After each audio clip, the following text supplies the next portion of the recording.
Hello mga kajots! This time, nandito tayo sa Highway 81. Okay? Located to along Buda Highway, which means Bukidnon, Davao Highway. Pero part pa rin to ng Davao City. Located exactly at Barangay Salumay, Marilog District of Davao City. Bali, kilala tong lugar na to, yung landmark na to, lang mga motorista, nagmumotor, mga nagbabas, nagta-travel by cars sa mga nanggagaling ng Cagayan de Oro at Bukidnon papuntang Davao or vice versa. Okay, famous to dahil parang Baguio feels yung lugar. Daming pine trees, greeneries, tapos nasa hill part pa siya. Hindi naman masyadong mataas kung aakyatin. May stairs naman. Safe naman umakyat kasi may railings. Then, ito yung kanilang Cafe Binukid, which is famous para dun sa mga nagla-lunch, nagbe-breakfast, ng mga motorista. Dito, kilala din yung kanilang local chocolate called Sikwate, and it comes up with free kakanin called budbud. Parang suman lang sa atin sa Metro Manila. So, order natin yon para tikman natin, okay? So, habang umu-order tayo, iikutan natin maya-maya yung kanilang mga cabins, log cabins or accommodations, triangular houses. Okay, ito yung interior ng Cafe Binukid. They also offer their local coffee, Binukid coffee, pero mas preferred kong tikman yung Sikwate. Dito yata nanggaling yung Sikwate by na expression. Ayan, yung mga sheds and log cabins. Ito yung front. Elevated na siya from the highway. So, nakikita mo, ang dami-daming pine trees, diba? Then, ikot-ikot muna tayo sa likuran at sa sides para ma-view natin yung kanilang mga accommodations. So, if you want to book their log cabins or triangular houses, kailangan nyo mag-book in advance kasi lagi itong full, laging may tao, lalo na kung weekend. So, unahan lang sa pag-book. Ito naman yung mga tambayan pag magkakape kayo sa may iba-ibang shed sa harap. Ganda. Refreshing. Feeling ko nasa Baguio. Camp Janhay. Ayan. Tapos picture perfect para sa mga gusto mag-Instagram, mag-Facebook Live, mag-YT. Maganda siyang tunan.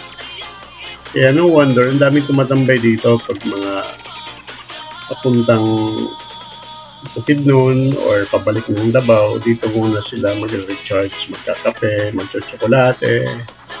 Kasi magandang tanawin yung ambience. Maganda. Ito na. Dumating na yung order ko na Sikwate at budbud suman. Well, okay lang naman yung lasa. Parang mga tsokolate din sa mga Bisayan at sa Mindanao. Masarap lang siyang higupin dahil malamig yung panahon. Kaya ganun. Tapos yung suman kakanin, yung malagkit, hindi siya matamis. So okay lang dahil matamis na naman yung tsokolate. So relax lang pag ganitong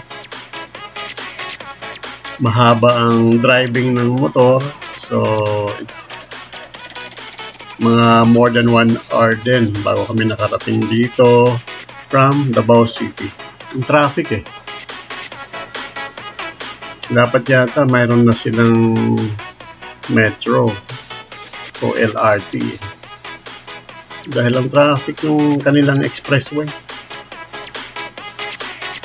Ayun yung pusa sa likod ko. Mahilig ito sa kakanin Ayun. So chill lang tayo habang ninanamnam natin yung lamig ng panahon. Siyempre Disyembre to, kaya parang Baguio feels yung ihip ng hangin. Kaya malamig.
Okay, nabusog na tayo dun sa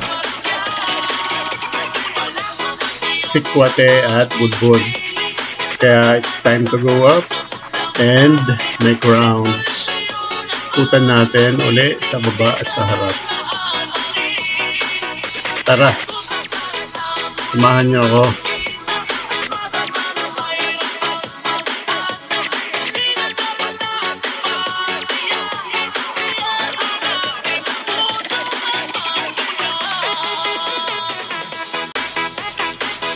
Ito, ang dami-daming flowers, pine trees,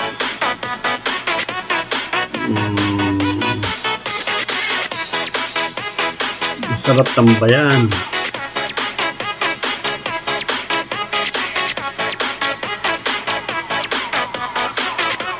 May paswing pa sila.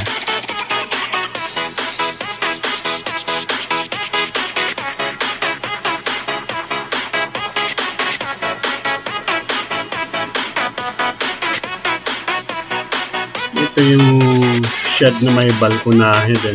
Kitang-kita mo yung highway. Ito yung mga puno sa harap.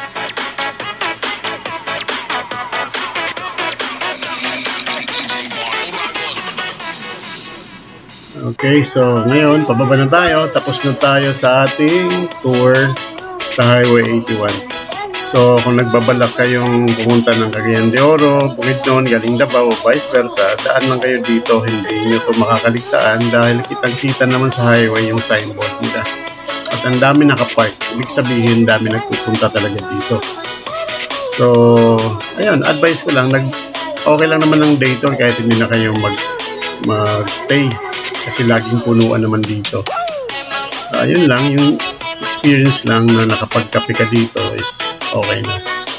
Okay guys, salamat mga kajots. See you next travel. Bye bye.